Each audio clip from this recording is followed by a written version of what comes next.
Assalamualaikum warahmatullahi wabarakatuh.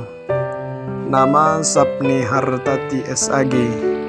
Lahir di Singkil 4 Februari 1978. Alamat Desa Ujung, Kecamatan Singkil, Kabupaten Aceh Singkil.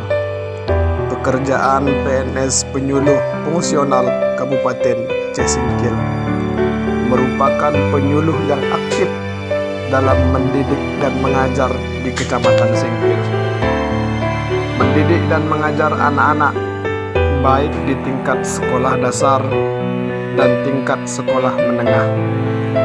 Selain itu, Ibu Sapni Hartati SAG juga aktif di bidang perwiritan, pengajian, ordoin ibu-ibu di Kecamatan Singkil, memberikan pengertian kepada ibu-ibu yang tidak mungkin duduk di bangku sekolah lagi, memberikan pemahaman mulai dari ibadah, muamalah, dan sosial lainnya.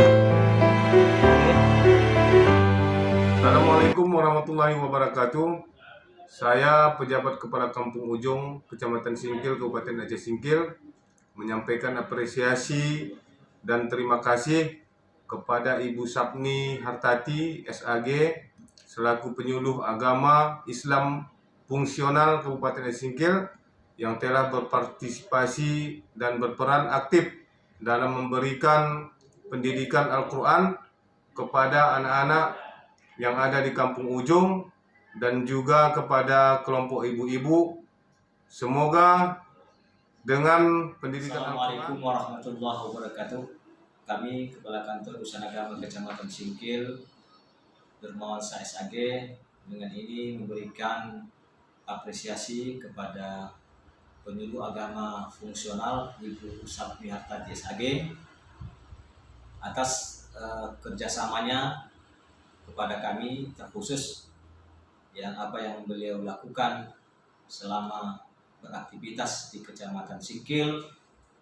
Kami melihat dan memantau bahwasannya Ibu Sapni Hartati melaksanakan di kantor urusan agama selaku pembina, ya, baik penyuluh agama dan PNS. Kemudian beliau juga membantu kami dalam memberikan bimbingan kepada calon pengantin. Di samping itu juga tidak kalah pentingnya beliau melaksanakan tugas di desa dengan melakukan beberapa. Selain itu juga, Ibu Sapni Hartati SAG juga berperan aktif di kantor urusan agama Kecamatan Singkil, Kabupaten Aceh Singkil, memberikan nasihat pernikahan kepada pasangan yang hendak menikah agar mereka siap menghadapi rumah tangga.